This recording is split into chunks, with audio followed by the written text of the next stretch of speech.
Thank you for joining us. This is Dr. Graham, My Business, Your World. Today our guest is Mr. Don Sinkfield, who was raised in Southeast Queens and came of age during the bad old days of the 80s and 90s in New York City. Wanting to serve the community in an area of crack and high crime led him to a choice of becoming involved in criminal justice in college.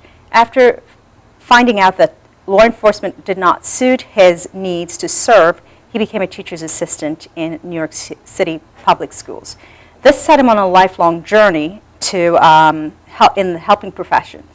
After becoming a teacher, a school counselor, and a school counseling chairperson, he finally became an adjunct professor.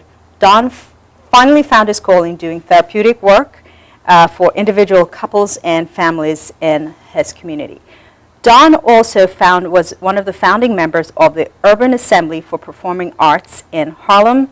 His practice he started in 2010, helped to adjust counseling and anger management in Valley Stream, New York.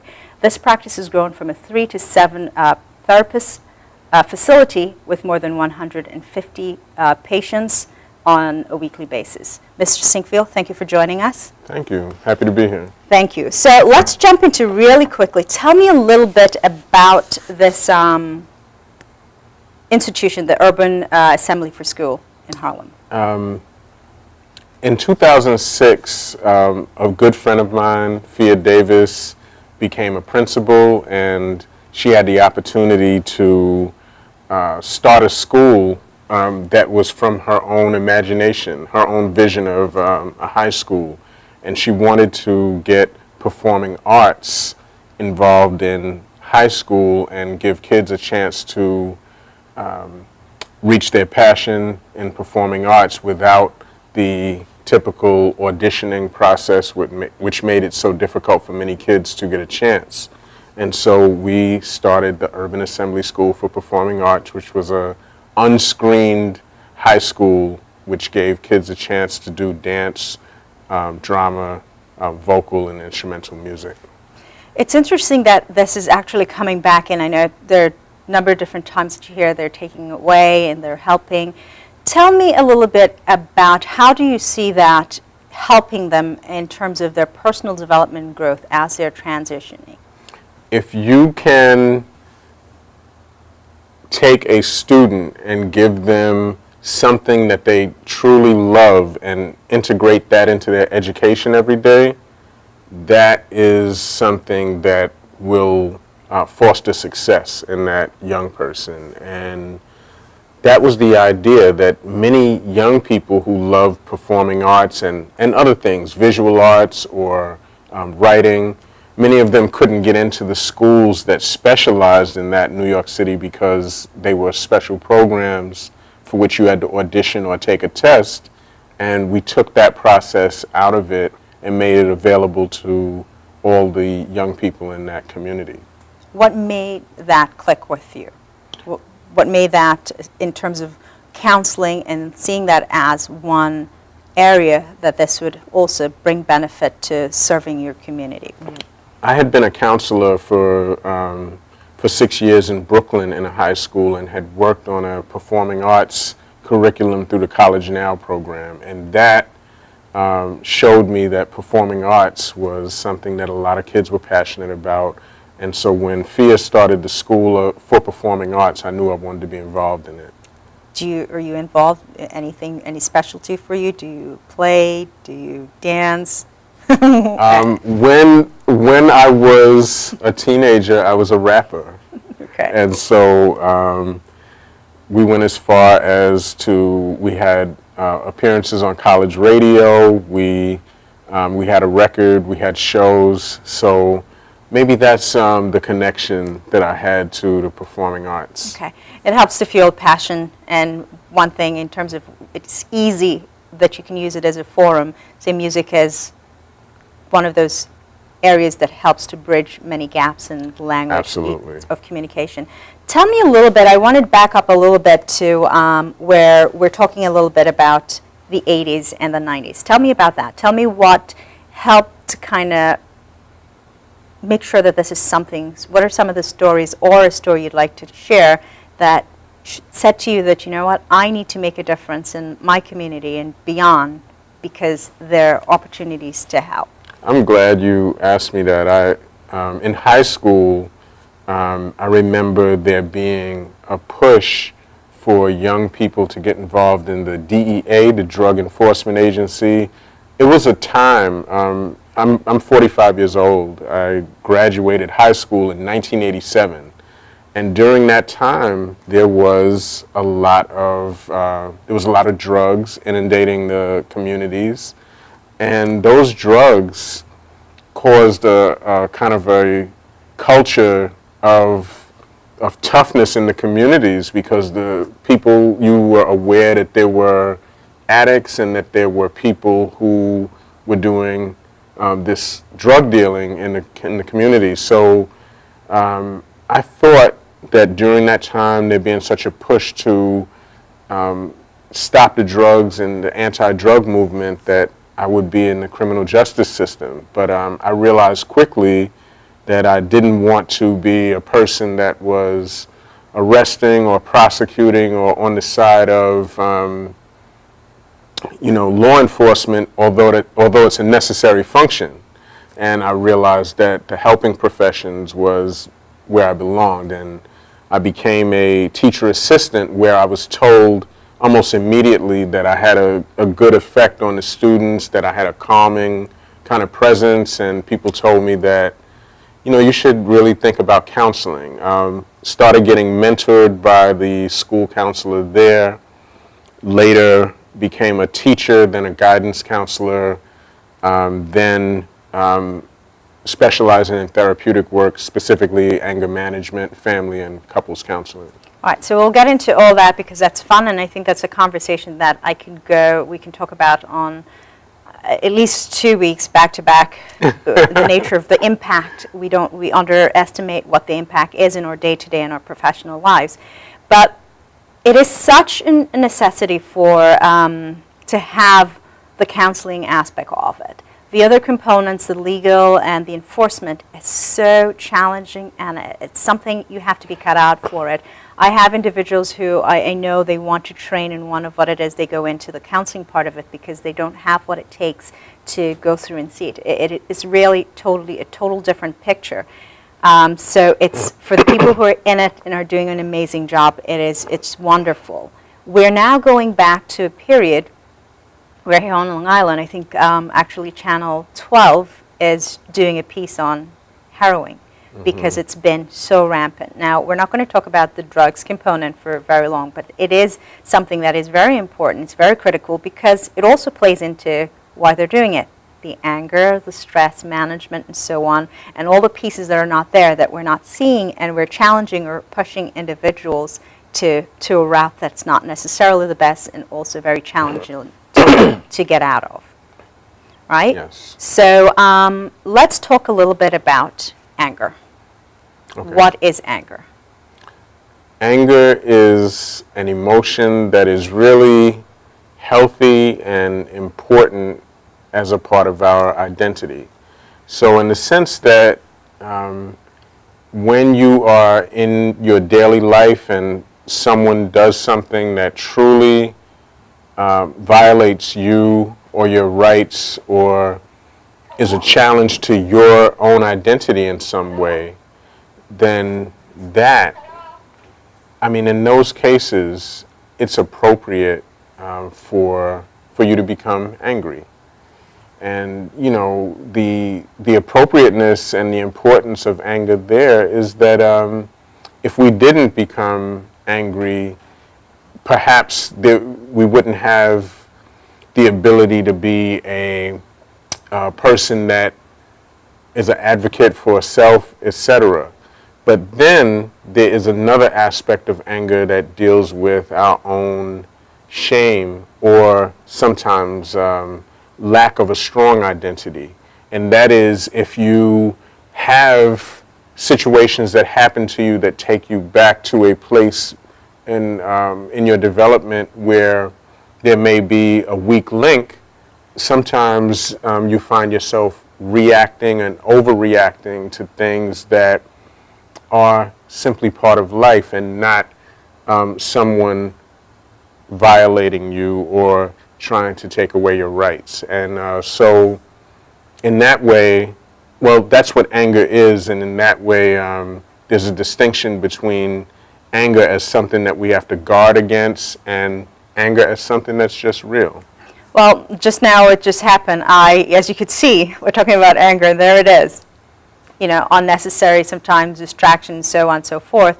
And then you have to kind of rein it in. And I guess it's probably perfect that it happened because everybody just got an opportunity to probably see me turn purple or pink or green. But it's interesting that when we talk about anger, we talk about it being healthy. It obviously is a part of emotions, and you have to understand what triggered and what are all those causes, so that then you can identify what needs to be done, and then you can take it, because there's two different areas, two different aspects to anger. So let's talk about the anger that, I guess, a little bit about a slacker versus a tyrant boss. Okay. Well, a tyrant boss, within all of us, there's this part of the brain called the amygdala, right? So the amygdala fires off danger signals when something happens that we need to be aware of. So if we go back, to when we were in a hunter-gatherer society, if you had to fight off intruders from your village, the amygdala would be what would go off in the event that you had a situation like that. But then in the workplace, there's a lot of smaller things that happen to us all the time.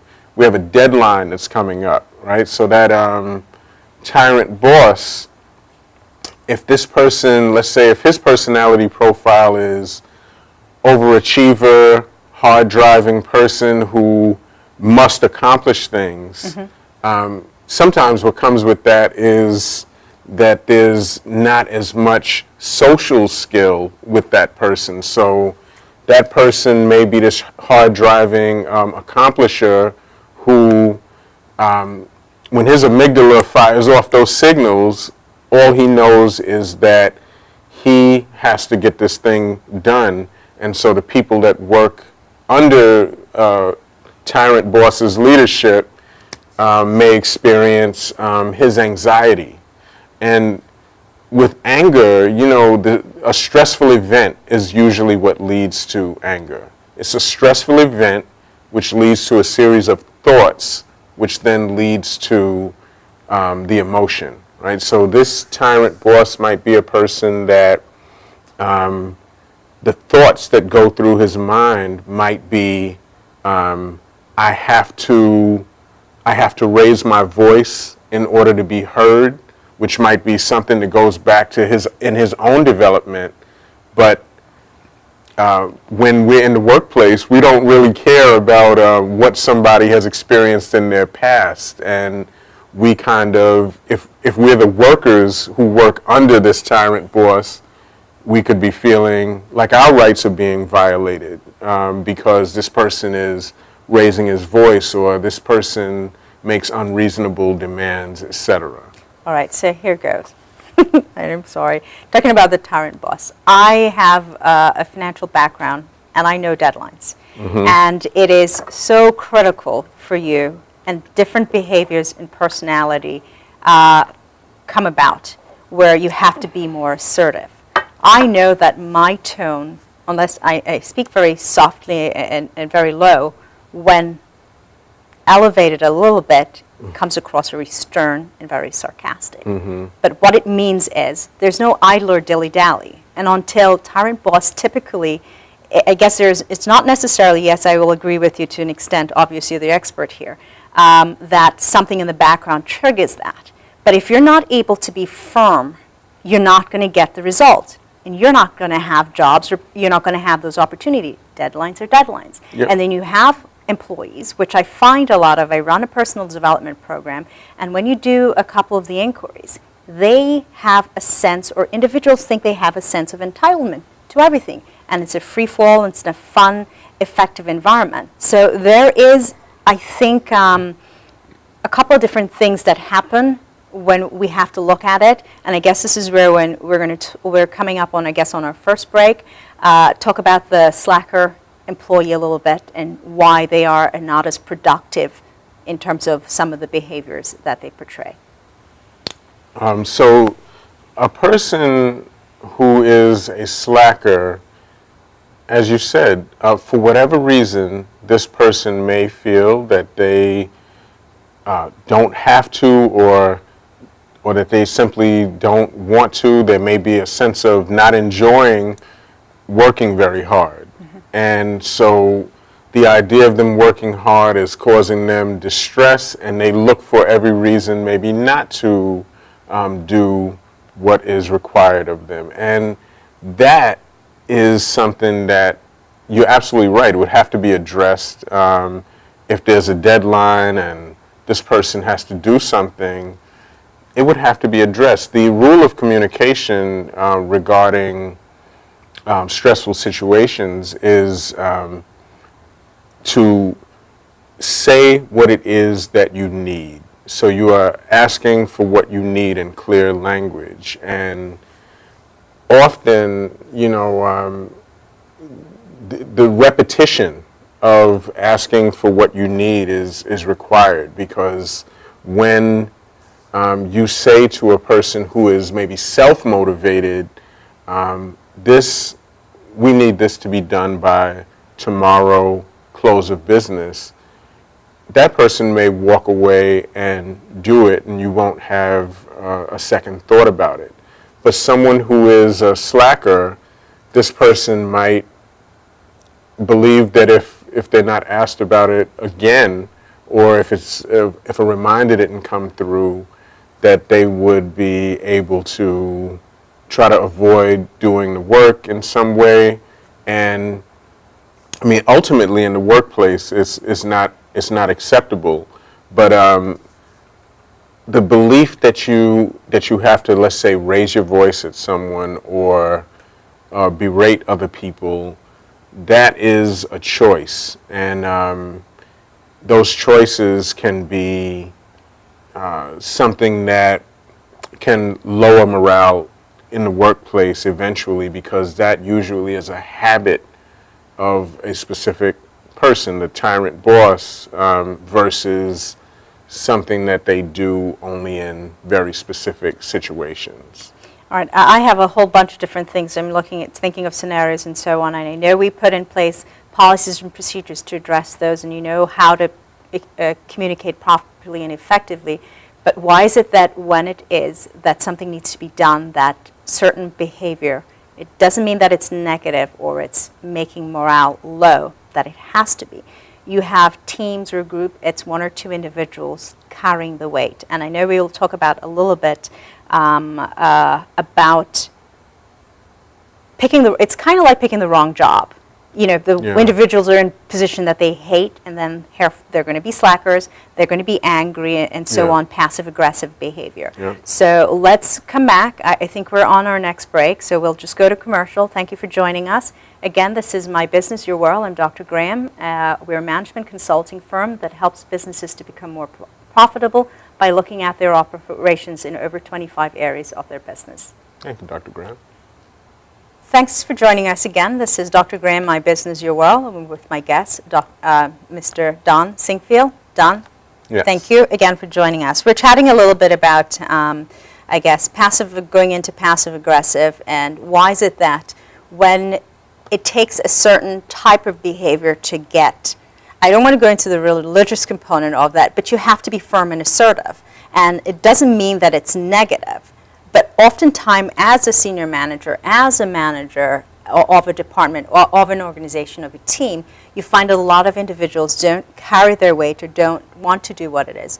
Oftentimes, we're in professions that we're not passionate about, but it pays the bills. Mm-hmm. I always encourage and tell to individual, irregardless of what it is, that's what it is you're earning, your keep. That is what you've committed to that company to do. So it is your job and your responsibility to perform at your best. Any other nuances, anything that is outside of the norm of their policies and procedures, you talk with your HR individual, or if it's not good for you, move on.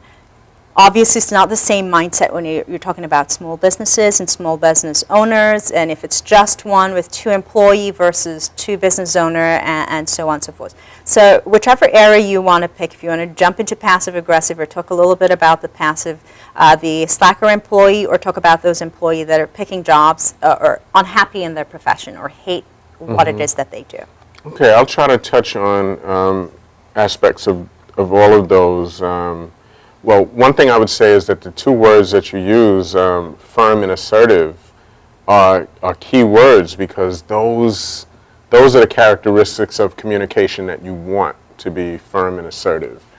I remember years ago working with a supervisor who would be quick to use words like, these people are incompetent, or she would say, so unprofessional, and she may say it out loud, but not directed at any particular person. And those kinds of behaviors from a supervisor would not be considered being firm or assertive. It would be maybe more towards behavior that would get passive-aggressive responses, because maybe to say something like so unprofessional in front of a group of employees, and maybe 2 people are not sure who exactly she's talking to or what exactly she's talking about, that itself could be considered passive-aggressive, and you might get some responses back that people are not as motivated to do what they could or should do.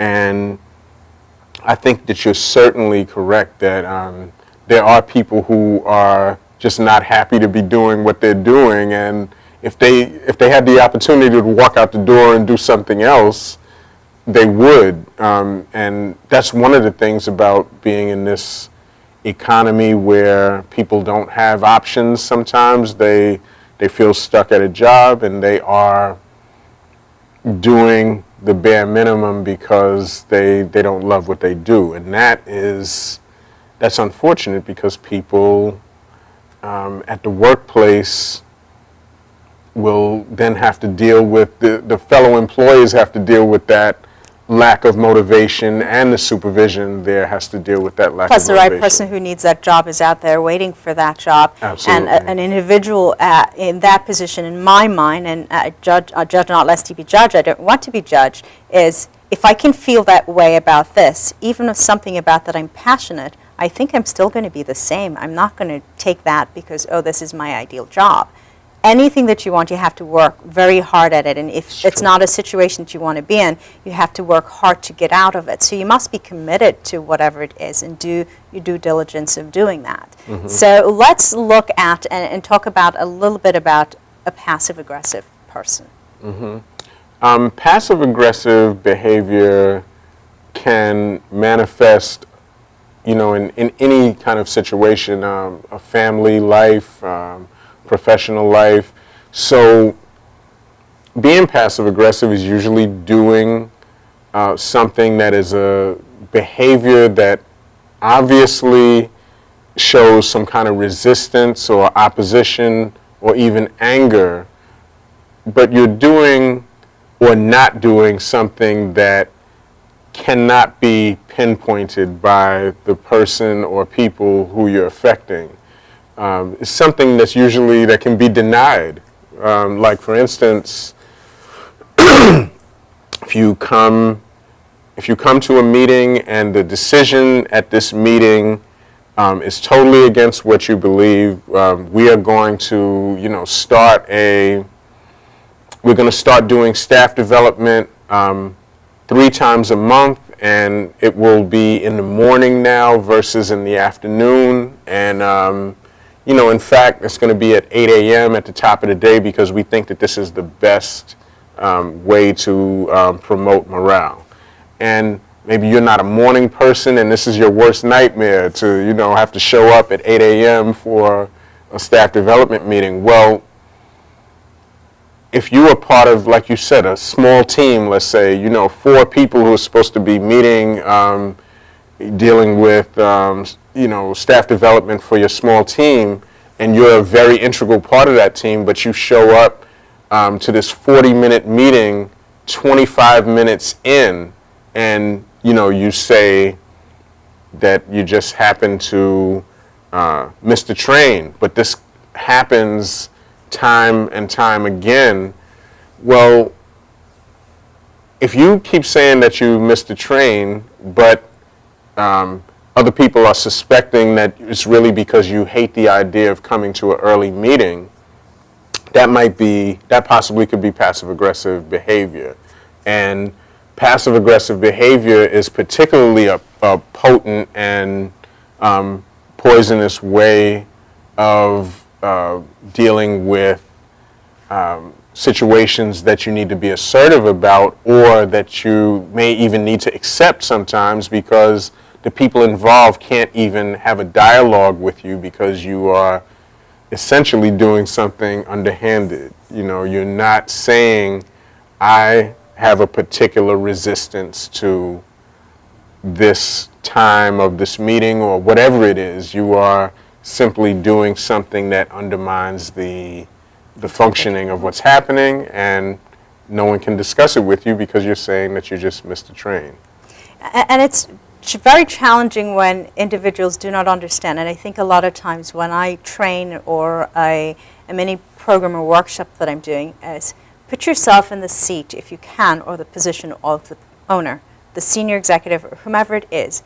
You think because they make $10 or $20,000 or $10 or $100 more than you, you do not understand the amount of responsibility that comes with that, and you do not understand where that is. Time is very important. Things happen. So if you're not the right fit, you shouldn't be in that position. You should not be holding space. And oftentimes it's two or one individual for a project that's always pulling the weight. So it shows. And a lot of companies tend to now, because in this we had a little trying time where we've gotten there and getting out of it, and there are plenty of business opportunities. You just have to look to see where those are and where you need to go. But you need to be able to move on out and let someone else come in that can do the job, because it's not fair for one or two person to be pulling that weight. They're not being paid, and if anything, their morale is the one that's affected, and they should be the one that's angry. And they typically are, but they still have that passion and a drive to do certain things, and they know they're hard workers and will do what they need. They're not necessarily going to do, you do have some, I guess, that will do other, be a little bit extreme. Let's talk a little bit about the angry small business or business owner, business manager. Let's talk a little bit about that relationship, and then we can probably chat about, because we also have to look at the health complication that happens in terms of anger and stress management. Yeah. Well, first I wanted to agree with you. It's absolutely true that the people who are working hard at any company are very much affected by the slackers, because they end up working harder, and often you have one person who's carrying the weight of a group. And it's kind of feels nice sometimes to be that person who is doing a lot for the company, and people are throwing their arm around you saying, if it weren't for you, this wouldn't be happening. At the same time, the stress that it can put on an individual can be overwhelming.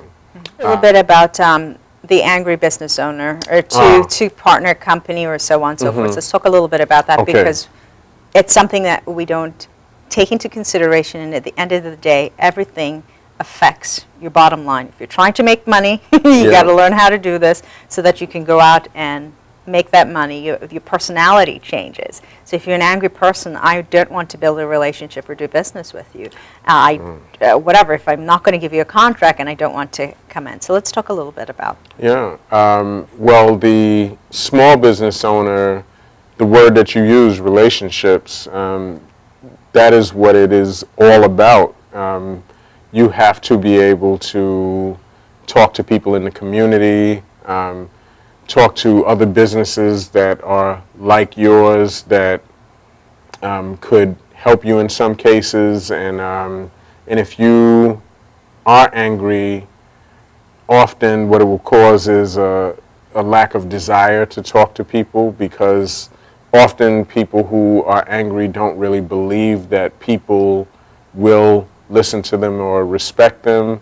And there's a lot that you can do working independently, but at some point you're going to need allies. And so, you know, the relationships that you need to build is very important to be a communicator, to be a collaborator, and certainly the people that work for you when you have a small business.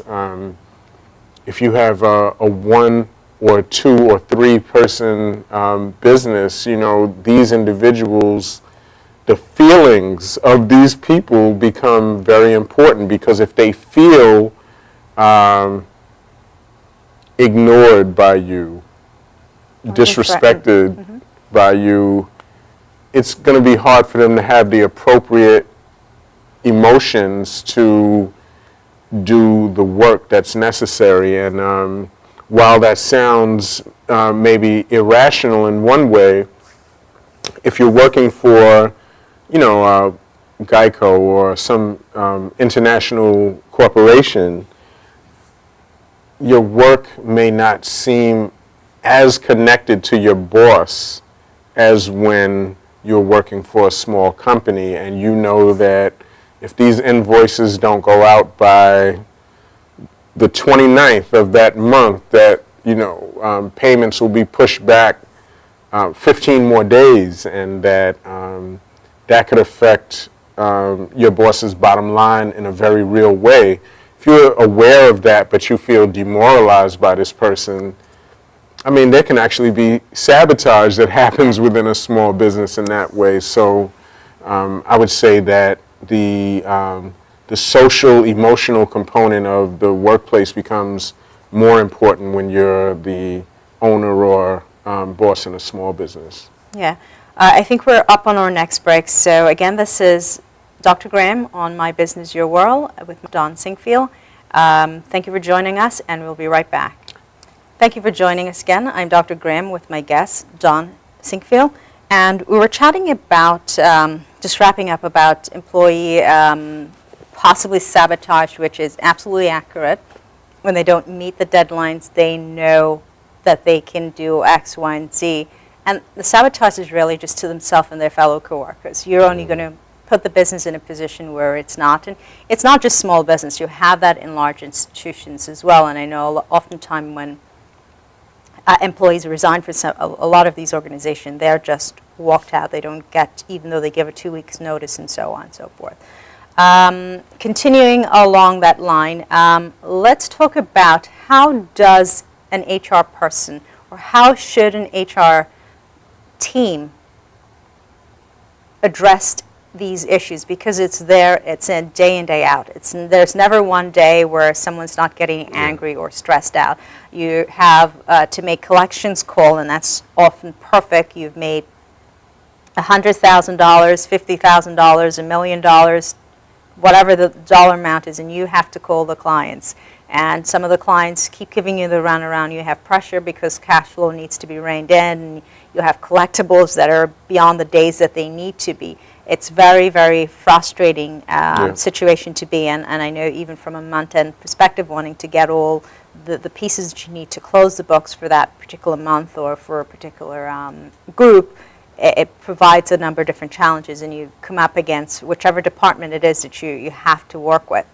Stress versus anger. Stress equaling anger. I learned in school, stress is a dessert spelled back way. So there you go. Think something sweet, and it should kind of bring you, calm you down somewhat. Yeah. Well, you know, people who work for any kind of company, like you said, where there's possible sabotage happening, I agree that the people who are the employees usually end up suffering at the hands of their fellow employees, and that can be something that HR can deal with in in the following way. I mean, as an HR person, if you see someone having a problem managing stress, it can start as possibly a conversation. And in my line of work, because I am a therapist and I do EAP counseling, which is employee assistance program counseling, often HR people call and ask for maybe 3 sessions or 6 sessions for an employee that they think is having an anger problem at work, an employee who's having too many interpersonal disagreements with their fellow workers, sometimes marital problems, relationship, Correct. family issues can creep into how a person feels on a regular basis, and then at work they are, for lack of a better term, acting out. They're struggling with both what's there they're bringing in Absolutely. to work and vice versa. Yeah, because sometimes it's very hard for people to separate what's happening outside of work from work. So, it's necessary for that to be an ongoing conversation and to have HR people who are not simply punitive, but willing to be frank with people about what's happening, because that in the workplace, there really isn't a lot of room for hostility or anger to stop daily functioning from happening. It's quite challenging, and instead of doing a workshop or doing the individual counseling, a good opportunity is to also have those workshops in for everyone, because different people are dealing with it. And one of the things that I find is the more I know about something that either I'm against or something that I'm not familiar with, I begin to now understand what the role is for that individual. So therefore I can act accordingly or how to get the best result. So that is more, it's also very important, because then as a group collectively you can see what it is that you're doing and what's your greater good and overall benefit. But most HR individuals are probably, before we go into that, they're probably not trained or equipped to maybe identify some of these issues. That's true. There is huge compliance reliability when you're starting to deal with these other issues that come in, because most people don't understand, and I say it, your personal life should be just as your professional life. You create your balance right there. It's not going to say you're not unique, and you're not going to have your hissy fits or be angry or so on and so forth. But once you see the parallel between both, it makes sense, and it's easier for you to balance it. Obviously, it's not as easy as it sounds, but you will make and take the steps to do that. Yeah. So let's talk a little bit about, what kind of programs are they doing it? Are you doing programs that are workshops that facilitate the entire company, 2 to 3 workshops, and what are some of the results? Well, specifically, there's a union in New York that I work with, and I often go in and I talk to the delegates about anger at the workplace. We talk about what kind of services can be offered for very specific behaviors, sometimes alcohol abuse. All of these things rear their heads at the workplace. So I often, with this specific union, I have those talks with management and the delegates, because the union delegates might be people who are kind of advocates for the employees and can see sometimes when people need a little help, and it's better for it to come from your colleague who is a union delegate more so than it is from management, who might have to document the fact that you're having this adjustment problem at work. And so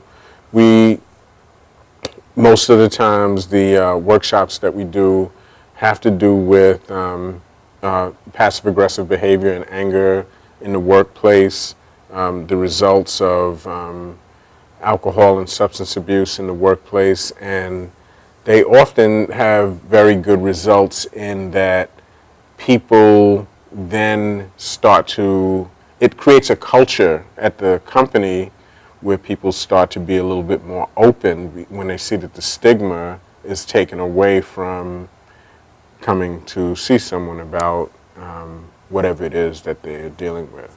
All right, let's chat. My thoughts are all over the place. The union was a really good example because oftentimes we don't think their high demands in negotiation and those are heightened. It doesn't matter what it is. It's always ruling in favor of the employees, not understanding really the very significant impact that this have, not just on that organization, but the overall economy. And the larger the organization is, the more that impact is felt or they come under scrutiny. Let's talk about your business a little bit, and just based on that, growing from 3 to 7 and having at least 150 clients per week. What made you grow from 2010 to today? What are you doing, and what are some of the challenges or changes that you're seeing that are allowing for that kind of growth in your business?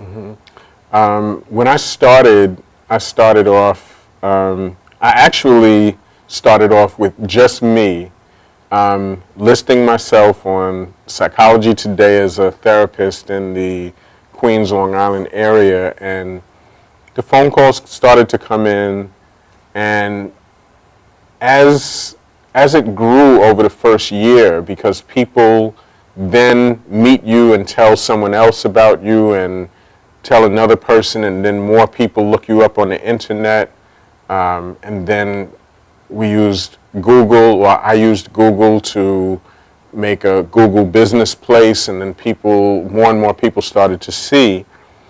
Eventually, it goes from where you are charging people for services to then realizing that you have to be involved with the insurance companies because there's so many working people who need the services that if these working people have great insurance, they are not going to pay out of pocket for services sometimes that they could get through their insurance. So I think the main things that made me grow was that I realized the need to get involved with the insurance carriers so that people could use their policies for my services, and then the presence on the internet, getting a professional website, adding more and more things on the internet that people would see us, we'd be exposed to the public.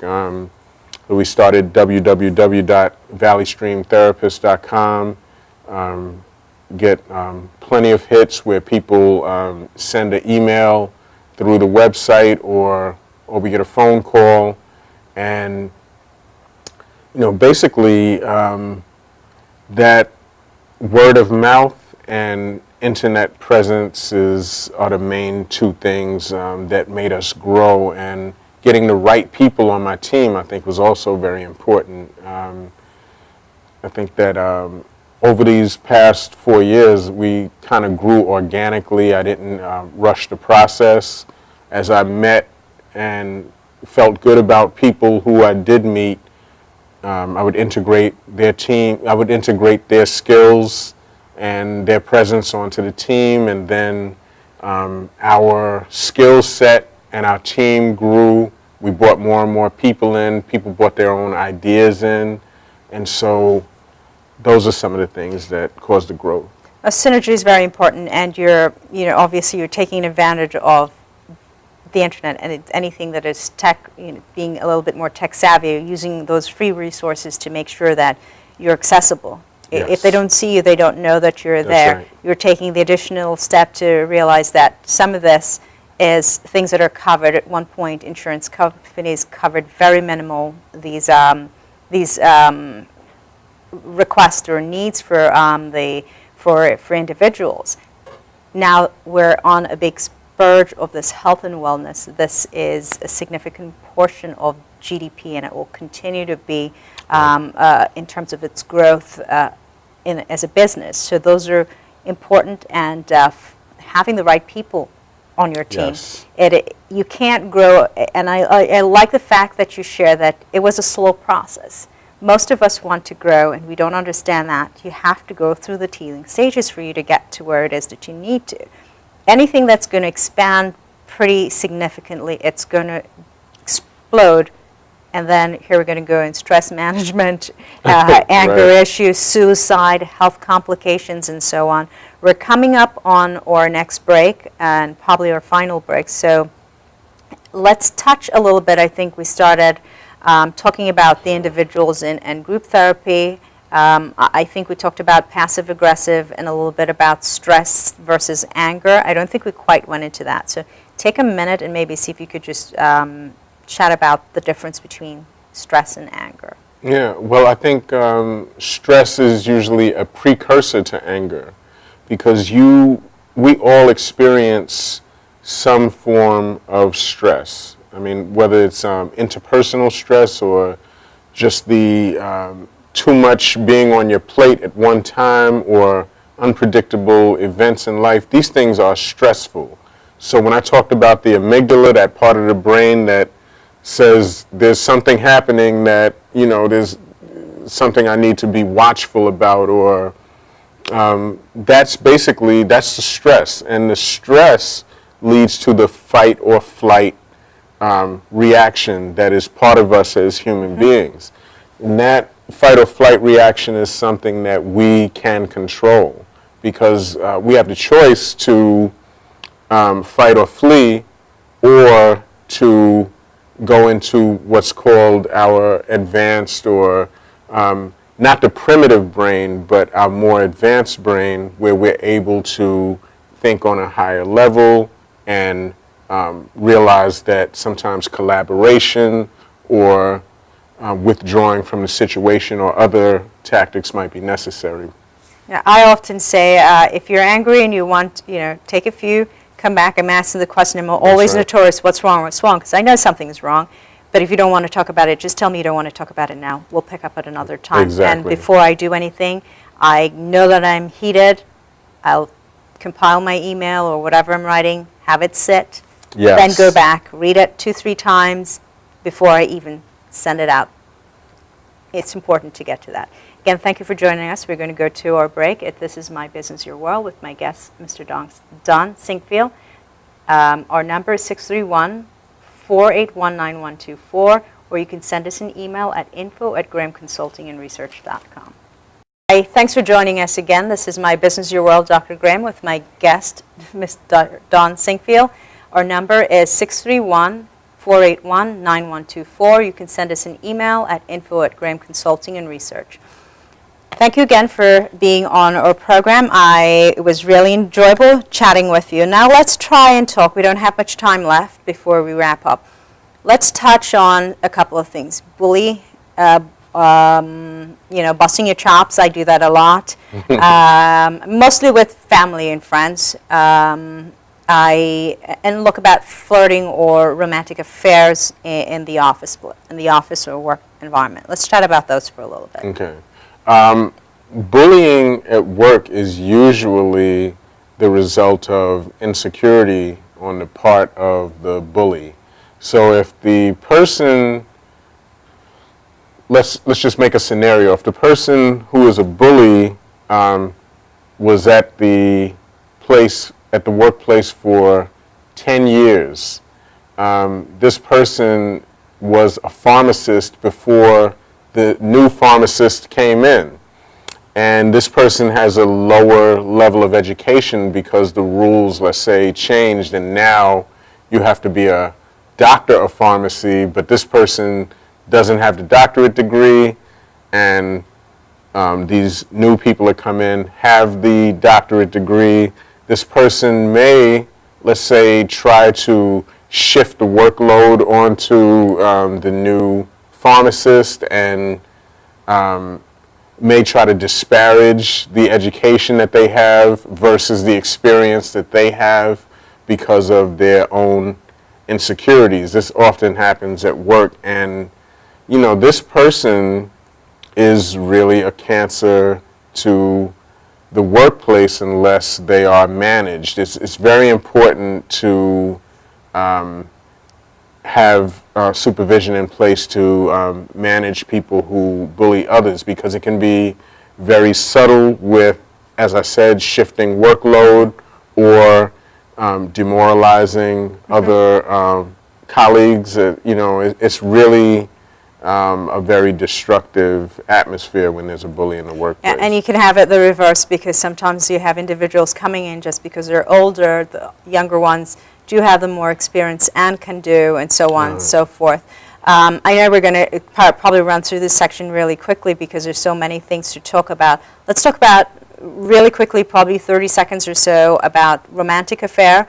I really want to touch on the financial component of stress, because I know that that always happens, and then does that, what it means, when you become angry. And so let's talk a little bit about the flirting or the office romance. Yeah, well, office romances, it can be okay if there's a time limit to it. Like, for instance, people who start a relationship at work that in the next 6 months one person is leaving to be transferred or something to another location, those are usually the ones that work out. But usually when two people are at work and there's a relationship and it goes for a long period of time, there usually is some issues associated with that, because, as we know, relationships have ups and downs, and people usually have a very hard time separating their emotions from the functioning of the workplace. And so you can see the energy of these two people who are not happy with each other in the meeting, interacting with each other, or having to do some kind of project together, and it's a very stony silence or something like that. And then that affects other people in the way that colleagues may start gossiping, causing compounded distraction. So it's usually not a good thing, and ends up at HR if it goes really out of hand. Yeah, it's always a challenge. While there are good things that happen out of it, but I think can't believe we're at the end. We didn't really get to go into the financial component and the health complication. We know about heart disease, and not just heart disease. There are other implications, other things that happens even for suicide, and also with people who get to that level that they've not resolved those issues. Again, Don, thanks for joining us, and hopefully in the future we'll probably get a chance to chat, and maybe chat about some of the things we didn't get to cover here. I would love to. This is My Business, Your World. I'm Dr. Graham with my guest, Mr. Don Sinkfield. Our number is 631-481-9124. You can send an email at info@grahamconsultingandresearch.com. Thank you for joining us. Thank you.